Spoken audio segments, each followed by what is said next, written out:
Barstow, California is next. Go ahead. Yes, I want to make one point, and that is main point.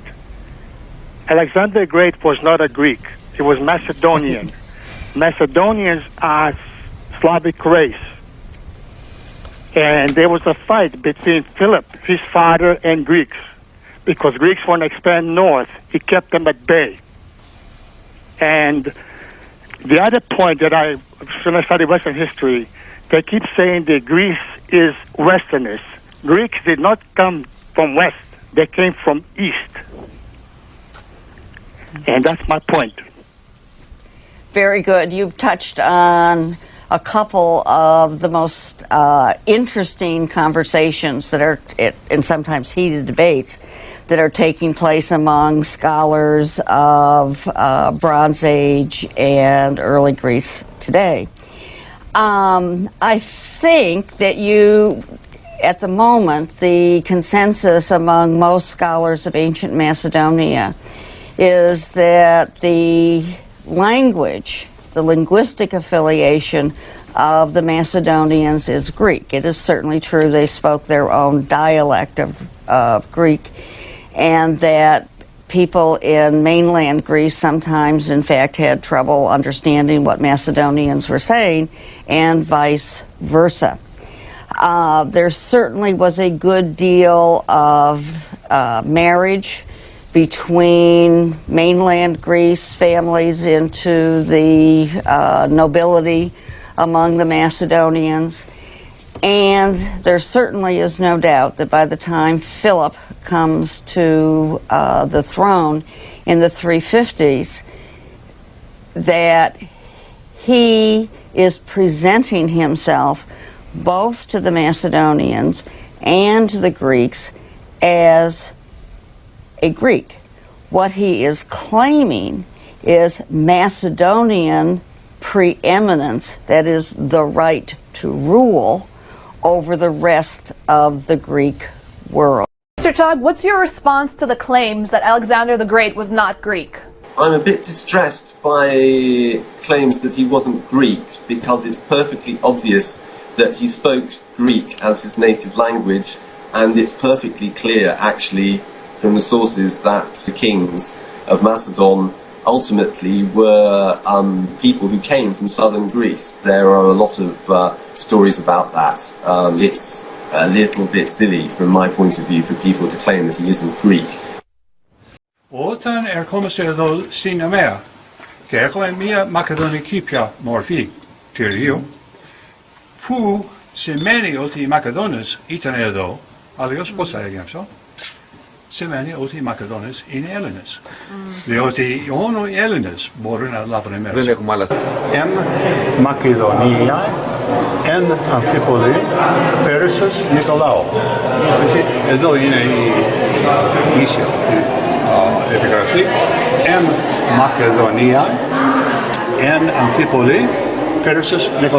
I think that might be useful to think about Greece to implement one prefix or suffix to the province of Greek Macedonia, renaming it as Ancient Macedonia, Ancient Macedonia, Ancient Macedonia, Ancient Macedonia. So that would be something that will prove the cultural sensitivity of the Greek nation toward the name of Macedonia. What was the element that charmed you to the personality of the Macedonian commander and made you decide to write his biography when you were 27? I was younger. Younger? I did it between the age of 23 and 27, and I had worked on it since I was 15. This was my life. Alexander knew no fear. This is very rare. Everyone watching knows that men are often afraid. Alexander had no fear. Alexander was deliberately motivated by the rivalry with the values of Homer and the Homeric world.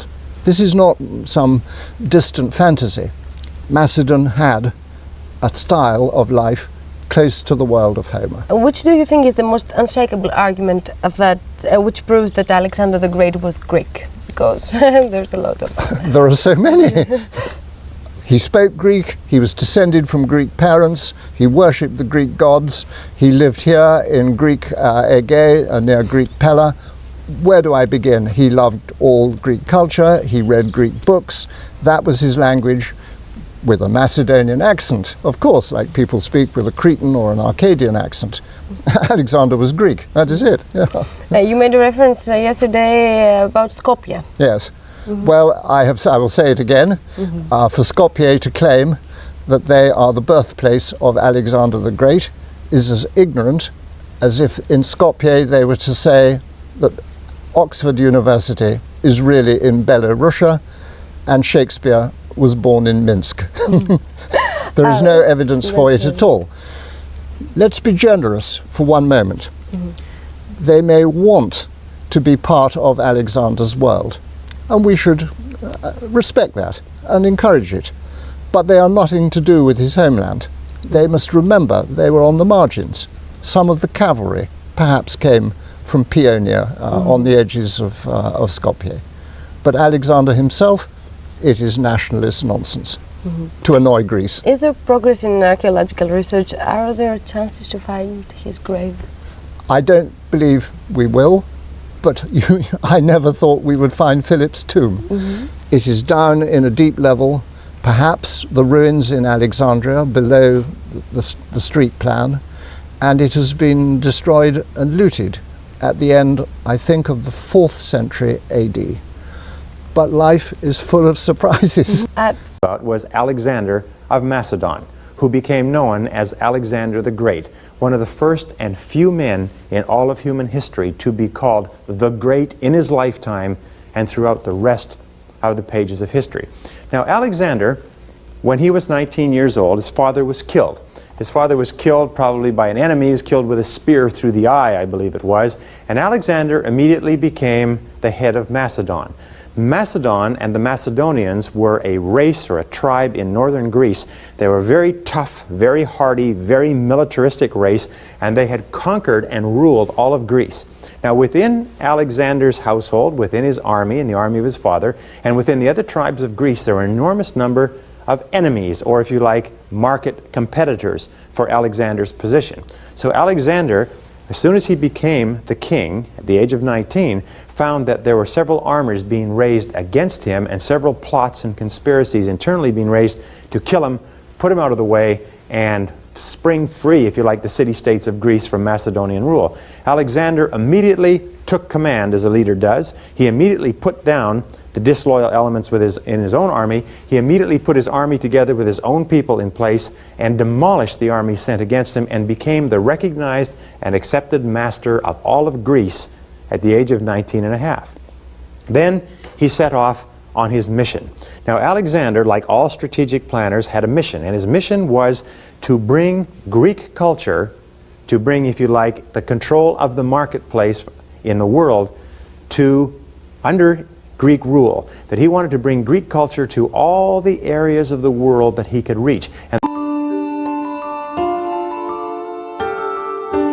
from around the 8th to the late 4th centuries BCE, the Greek world consisted of around 1,000 city-states concentrated in the southern Balkan Peninsula and the Aegean, and spread over the coastlands of the Mediterranean and Black Seas. In these centuries, the archaic and classical periods that have been canonized as Greek civilization, this network of city-states was characterized by a close relationship with the sea, a fierce insistence on local autonomy, and a complicated interaction with a powerful, dominant, non-Greek imperial states of the Near East, Egypt, Babylonia, and from the 6th century, the Persian Empire. This all changed suddenly in 334 BCE, when Alexander the Great, the young king of Macedonia, steered his flagship across the Hellespont and from its prow threw a spear onto the beach of Troy. With this symbolic act of invasion, a deliberate emulation of the Homeric heroes, he launched his campaign of conquest across the Near East, North Africa, Central Asia, and northern India. Alexander's campaign is one of the best understood and most densely studied moments in all antiquity, and it has been turned in some complex and often pernicious ways into the archetypal case of the European man going east, of the triumphal and heroic conquest of Hellenism over a supine Asia. These offer the ancient historian three usefully different scenarios of Greco-Macedonian imperialism. In Macedonia, Alexander's own homeland, we find the Antigonid kingdom, shown in red. This was basically a monocultural Hellenic sphere, its kings slotting themselves into the long institutional tradition of Macedonian national monarchy. In Egypt, yellow, the Ptolemaic dynasty running from Ptolemy I to the famous Cleopatra VII. This dynasty ruled a bicultural, Janus-faced kingdom of Greeks and Egyptians, centered on the new capital of Alexandria, and its rulers worked to fit themselves into the ancient pharaonic paradigm of kingship. And finally, the kingdom which is my focus, the Seleucid Empire, in green, multicultural, or perhaps better, hydra-headed. Over the course of the 2nd and 1st centuries BCE, each of these kingdoms would be defeated by the expansion of the Roman Republic, relentless as a tectonic plate. First Macedonia, then Asia, finally Egypt. The historical period of these three great kingdoms is known as the Hellenistic Age. It's one of the most thrilling moments in all ancient history. From the perspective of classics, the spatial frame of Greek history suddenly and rapidly explodes from the coastlands of the Mediterranean to Central Asia, the Sudan, India, and the borders of China. Near Eastern history and Greek history become the same project. There's a greater urgency to all forms of cultural and intellectual interaction between the Greek world and former neighbors, now subjects. The dominant form of Greek government becomes territorial monarchy, not city-state democracy. Anatolia, including important Greek city-states on its western coast, and eventually also the Levant, so Lebanon, Israel, the Palestinian territories. Second foundational characteristic, and quite a bizarre one actually, the Seleucid kingdom was ruled by a dynasty and an imperial elite who came from Greece and Macedonia, who spoke Greek and who privileged Hellenic cultural forms. Yet, their Greco-Macedonian homeland lay outside the kingdom's territories. It was a kind of imperialism of diaspora, for which it's hard to find a close parallel. It would be like imagining British India without Britain. These clay ceilings have been excavated in their thousands from Seleucid archives.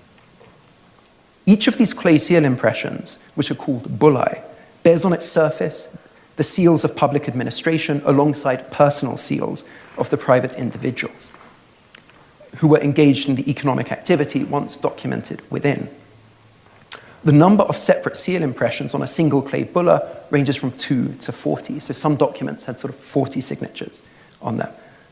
In other words, these clay bullae trace the institutionalized encounters between empire and subjects.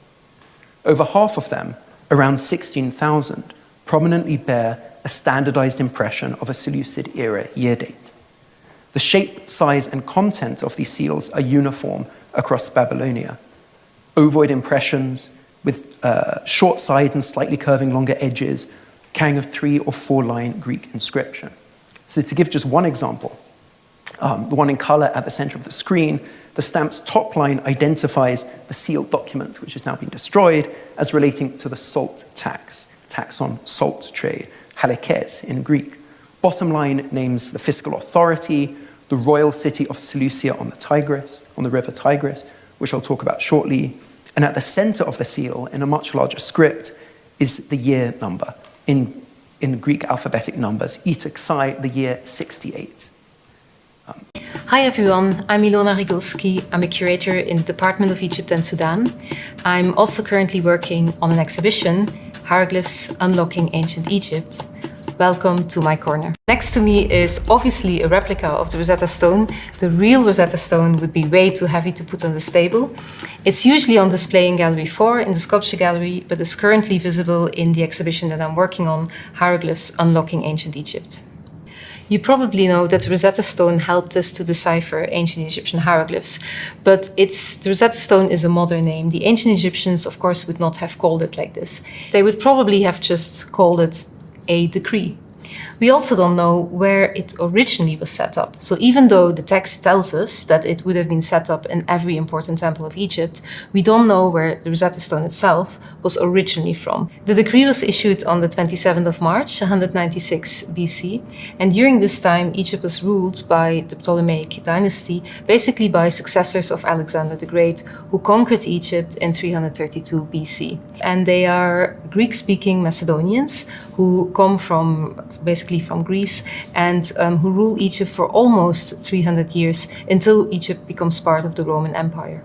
The Rosetta Stone is inscribed with the decree in 3 different scripts and 2 languages. At the top we have Egyptian hieroglyphs. Below that we have Demotic, which is a cursive handwritten version of hieroglyphs, and below we have Greek.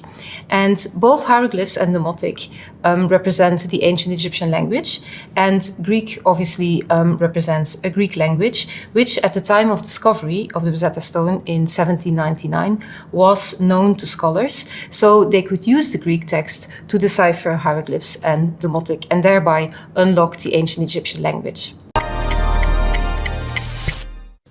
One very small site in Greece that has had a tremendous impact on our modern world is the sanctuary of the god Zeus and the goddess Hera at a little place called Olympia.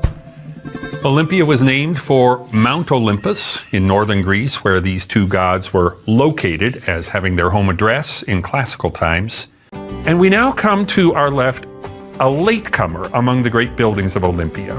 A circular building, a tholos, from the circular base of which rise beautiful Ionic marble columns in a circle, and inside were the portraits of 3 very important people.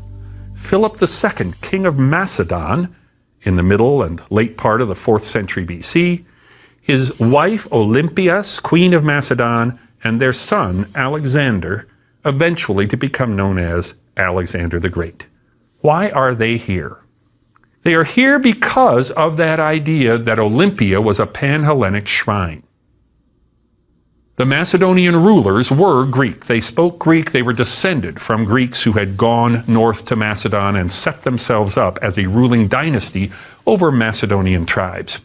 But there was some argument about whether they had lost their Greekness by going north. A predecessor of Philip II's in the previous century had won the right to compete in the Olympic Games as a Greek after a scrutiny by the city-state that was in charge of the Games at that time. Philip II wanted to reassert that claim. We, the kings of Macedon, are Greeks, because he was setting himself up to be recognized as the leader supreme, the king, the commander-in-chief of all Greeks. He wanted to use the pan-Hellenic tradition at Olympia to create the idea of a pan-Hellenic political unit with himself and later his son Alexander as the head. Alexandria then is a great Greek city with a large Jewish population. And the Jews of Alexandria by the year 250 BC had already acculturated to a large extent. That is, they were now Greek-speaking. They were not Hebrew-speaking. And that's why they needed a translation of the Bible. And so the Bible was translated into Greek. The first time the Bible was translated into a language other than Hebrew. The Septuagint translation of the Bible, and scholars usually refer to it as Roman numeral 70. Okay. It's a Septuagint translation. It's in Greek, and it has certain features which indicate the prejudice of the translators, because every time you translate something, you betray it somehow. So there are certain things in it which betray, which show what the translators were trying to do.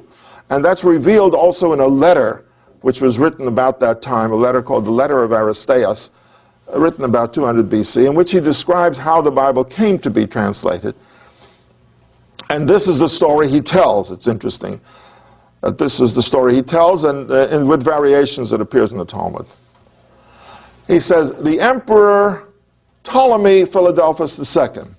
Now, when Alexander conquered his empire, I told you he tried to make a world empire, capital in Babylon, and now it's going to be a Hellenistic empire, with the whole world being dominated by Greek civilization.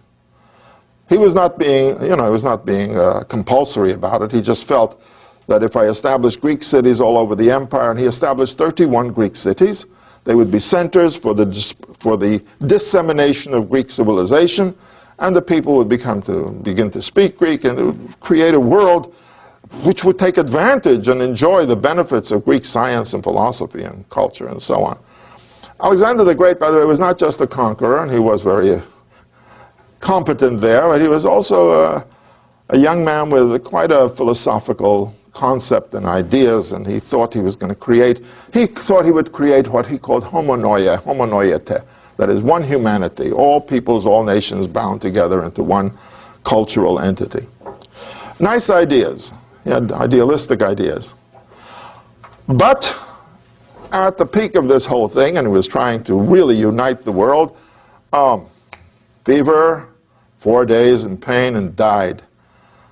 He died at the peak of this whole thing at the age of 33, after he had done all of this. Now, without going into the problems and the details, what do we do now? The generals divided the empire among themselves. So Seleucus took control of Asia, and Ptolemy, one of the generals, took control of Egypt, and he had Israel as part of his empire. Ptolemy the First, then, who called himself the savior, was the one who established the Ptolemaic Empire of Egypt, which was Egypt ruled by a Greek ruler. Seleucus established the Seleucid Empire of Western Asia, an empire of Phoenicians and Babylonians and Assyrians and Armenians and Arabs and Persians, ruled by a Greek. Now you see the potential problem there of a foreigner ruling. But all of these men also created their centers, their Greek centers, the capital cities. So Ptolemy the First was the one who organized the empire. By the way, Seleucus, interestingly enough, when he established his empire 10 years after the death of Alexander the Great, said, we're starting a new era, a new age, and this is the year 1. So 311 BC is the year 1 of the Seleucid era. And by the way, that era was used for many centuries as the number of the year. Before that, we don't have that kind of universal era. But he established it, and of course later on it was changed by the Christians. Now, Ptolemy II, who called himself Philadelphus, Ptolemy II, Philadelphus, man of brotherly love, was emperor of a very wealthy empire, because the growth of these cities was an economic boom. And he was very rich, and his empire was rich, and he exported the products of Egypt, which were wheat and oil and other products of the agricultural wealth of Egypt. And there was trade between Greece and Egypt and Syria. The Eastern Mediterranean was just crisscrossed with merchant vessels, and both of the empires became rich. But Ptolemy had an ambition. Ptolemy II had an ambition. His ambition was to create in Alexandria the greatest Greek city in the world. And he did it by supplying what is essential. He actually sent letters. Any Greek artist, philosopher, sculptor, painter, musician, come to Alexandria and everything will be given that you need. And what did he do? He gave money. Gave money. And give money, they come. And they did come in large numbers. And in Alexandria, he happened to build the greatest Greek cultural center. So by the year 250 BC, it was the center of Greek civilization and culture on a large and high scale. There were also, so there were Greeks there, but there were also non-Greeks who were Greek-speaking and who began to express their ideas in the Greek language. And this is what we call the Hellenistic culture. You know, Hellenic culture, or Greek culture, is Athens up to the time of Alexander the Great. After this, you have a lot of non-Greeks who are participating in Greek culture, and incidentally, two of the most influential Greek writers in the Greek language of the first century, two of the most influential, happen to be Jews who wrote in the Greek language. And they were Philo of Alexandria and St. Paul. I mean, their writings in Greek, these were Jews, they changed the thinking process of the world, of the Western world. But it's interesting because they were Hellenistic. They were not Greeks, they were Jews, but they wrote in Greek and they were fluent in Greek. So the story told by the letter of Aristeas, he says, the king wanted to have the largest library in the world, and Alexandria did build probably the largest library in the Greek world. They say that at its peak it may have had 500,000 books, manuscripts, because every book was a manuscript. And he says, and in the library he had a section of laws, and he decided he wants the laws of all the nations in the library. So he asked the Jews for a copy of their laws. So they said the laws are in the Torah is in Hebrew, but we'll ask the high priest of Jerusalem to authorize a translation. And so the Bible was translated by these 70 scholars, and I suppose the Jews gave him a very fancy copy bound in leather and gold and all that, and the king accepted it and put it in his library. That's the story told by Aristeas. The true story is probably that, yes, they might have done that, but the fact is the Jews of Alexandria needed the Bible in Greek, because this was their language. So that is the extent to which Jewish life had expanded, and now it was growing in the Western world, in the Greek world.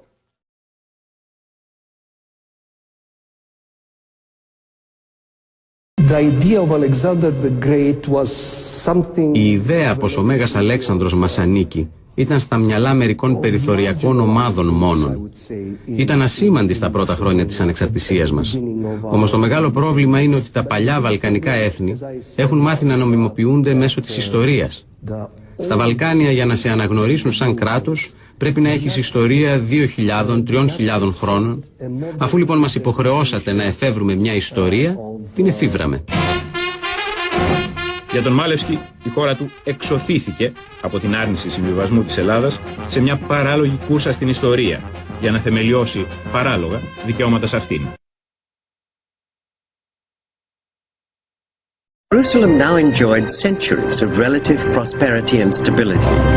However, in the 4th century BC, Macedonia became the dominant power in the region. Alexander the Great defeated the Persians in 331 BC in Syria, and Jerusalem became the capital of the ancient Greek province of Judea. Throughout his life, Alexander was renowned for his tolerance towards conquered peoples.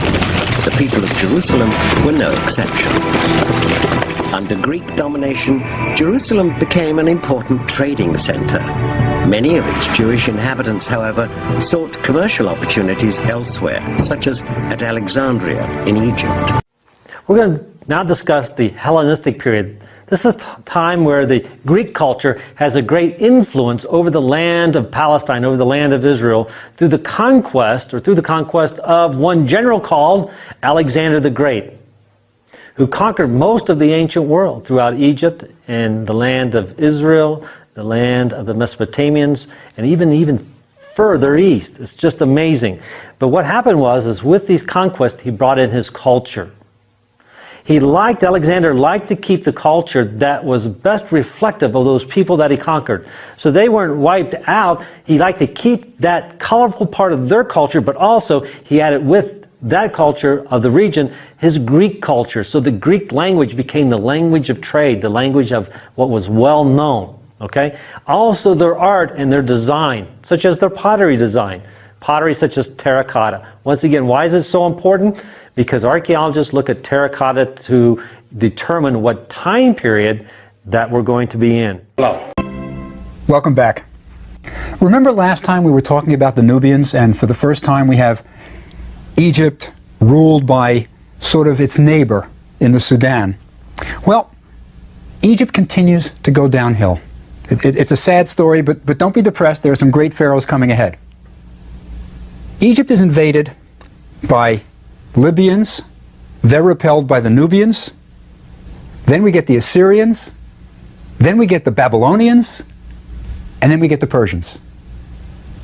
And then we get to the Greeks, the last foreign rulers of Egypt. And today I'd like to talk about maybe the greatest of them all, Alexander the Great. And we're not archaeologists, so tell us, why do you think this is Alexander the Great, and what does this tell us about ancient history?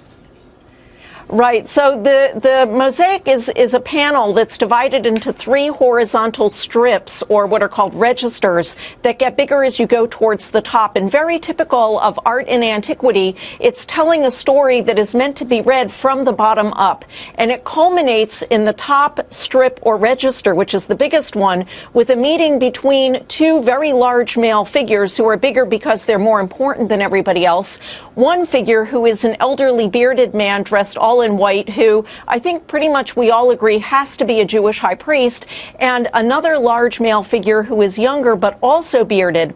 And that male figure is dressed in a very elaborate military outfit and has the attributes of a king. He's got a diadem on his head, and he's wearing a purple cloak, and he's accompanied by all sorts of figures that indicate that he's a Greek king. There's a Greek military formation next to him. There are battle elephants. These are all things that were associated with the Greek kings from the time of Alexander the Great on. So really, it's got to be a meeting between a Jewish high priest and either Alexander the Great or one of his successors. So I think it's actually telling the story of a meeting between Alexander the Great and the Jewish high priest. Now, I only have about 30 seconds here, but why would that be significant? Well, well, this was a story that circulated a lot in antiquity, but probably never occurred in the centuries following Alexander the Great's death. When he became so famous that he became the Great, the Jews sought to associate themselves with Alexander, and stories began to circulate about a meeting like this having taken place. Интереснее другое в нем, и это его отличает от кое-каких других правителей древности и последующих времен. Он мечтал, когда он увидел, как Персия отличается от Греции, он мечтал соединить эти 2 мира, реально соединить, не просто покорить, а соединить и породить новое человечество. И Аристотель индивидуально учил Александра. И идея Аристотеля была так называемая идея панэллинизма. Настоящие цивилизованные люди только эллины, а весь остальной мир – это варвары. С этой идеей панэллинизма Александр и прибыл на восток. Авантюрист? Да нет. Это, пожалуй, уже ближе к философу, который обладал редким свойством действовать. And never lost a battle. He led from the front, being wounded 7 times. He conquered 2 million square miles. During his lifetime, there was only one great revolt against his established authority, not too surprisingly in what is today Afghanistan. He crushed it, and subsequently this area remained an outpost of Greek culture and civilization for the next 200 years. He set in motion the creation of a new age. As the German historian Johann Gustav Droysen stated a century and a half ago, Alexander set the world in a new groove. Alexander wished to be honored as greater than other mere mortals. He had conquered the empire that had since the 6th century BC invaded, interfered, and in general most often dominated Greek affairs. His personality demanded that he seek ever greater honor and glory. However, after his entrance into Babylon, where he was greeted with the pomp and circumstance that would make any Roman triumphator or ticker tape parade recipient green with envy, the campaign continued, but with fewer grand victories and with growing dissatisfaction among his subordinate commanders and his troops. If he could not achieve greater honor on the battlefield, then it would have to be sought in other ways. What my book attempts to do is put Alexander and his actions in the context of his age. And it is within that context that he is, as attested in antiquity, great. Professore, o Megalexandros, un personaggio importante della storia greca, è proprio o improprio dire che Alessandro il Grande sia stato un personaggio della storia greca?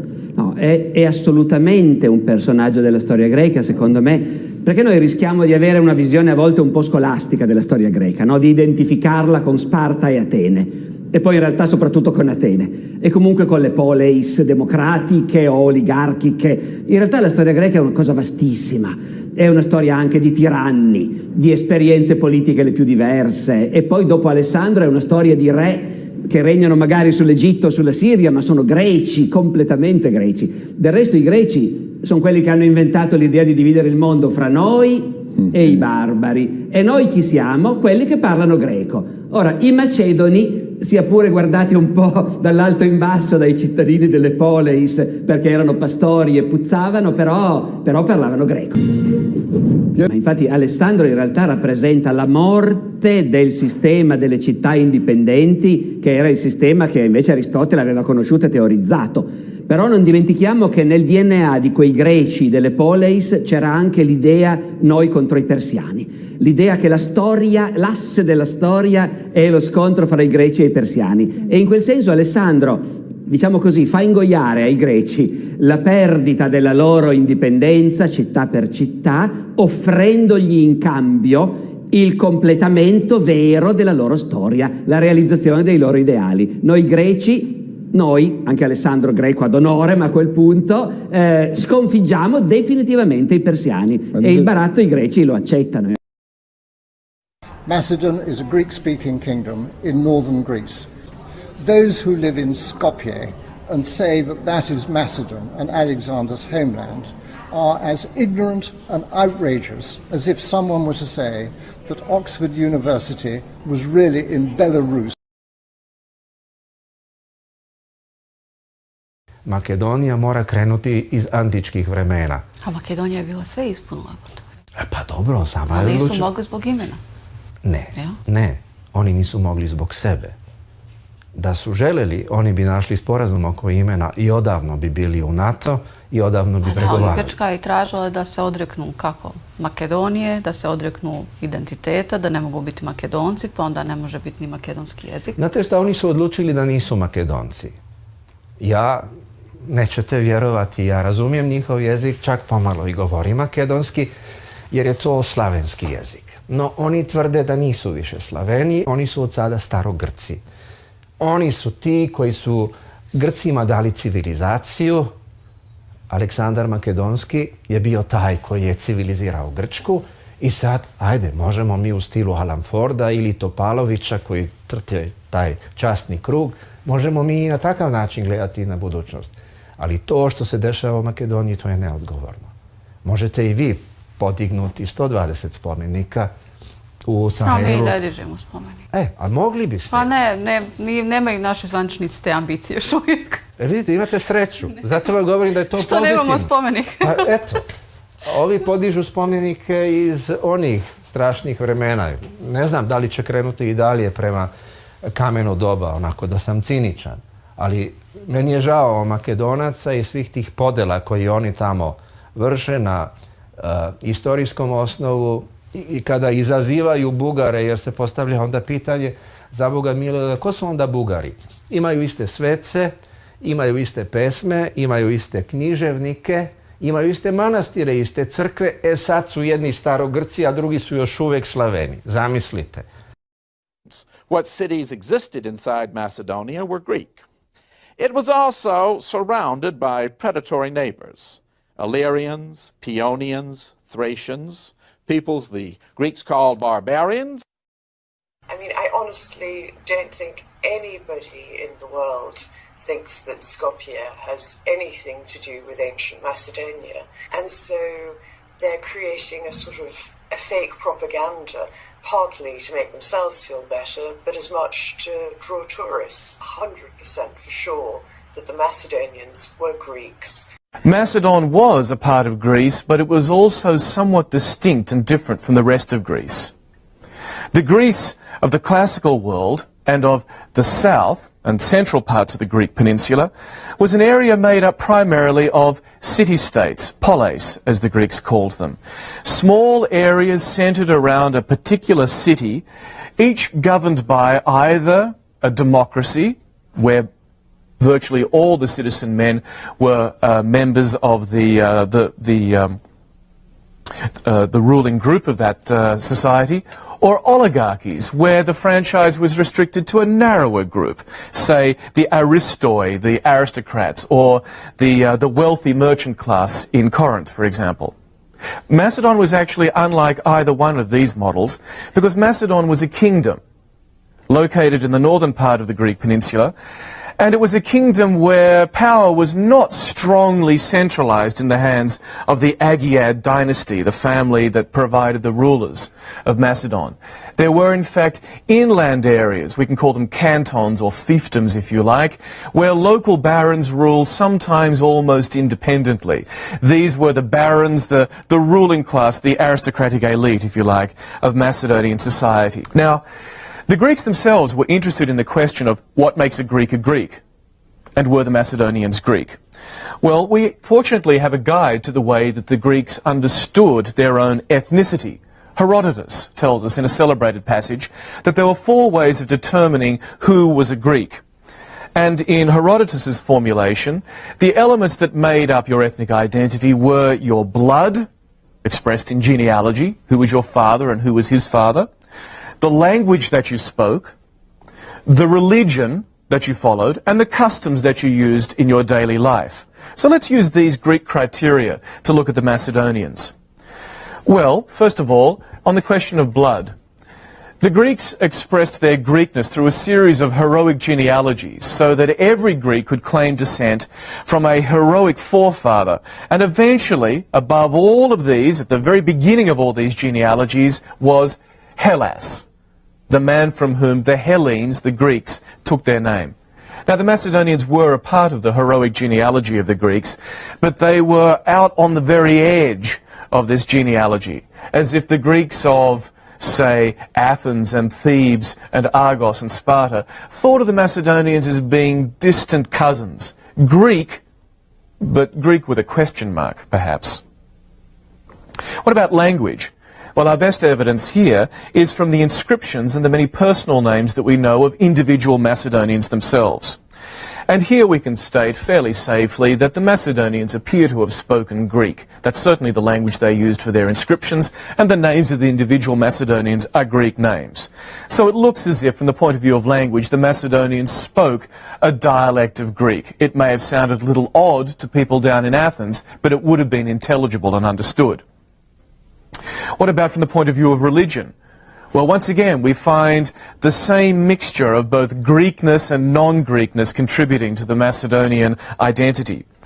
For example, there's good evidence in Macedon that Zeus, the father of gods and men, as he's called by Hesiod, and Artemis, the virgin goddess, who was the hunter and the goddess associated with wild places, both of these gods were worshipped in Macedon. And these are clearly Greek gods. But on the other hand, there's also evidence for the popularity of a goddess called Bendis, who was a Thracian goddess. In other words, the Greeks would have thought of her as being vaguely foreign, not quite the same as the Olympian gods. And there's another goddess called Enodia, a goddess who's normally shown riding on a horse and carrying a torch, and she really has no close parallels in the southern Greek world. So the Macedonians betray their relationship to the Greeks of the south and also to the peoples further north of them, the Thracians, a so-called barbarian people in the eyes of the southern Greeks. And what about custom? The best way that you could show that you were Greek in the eyes of other Greeks was to participate in the Olympic Games.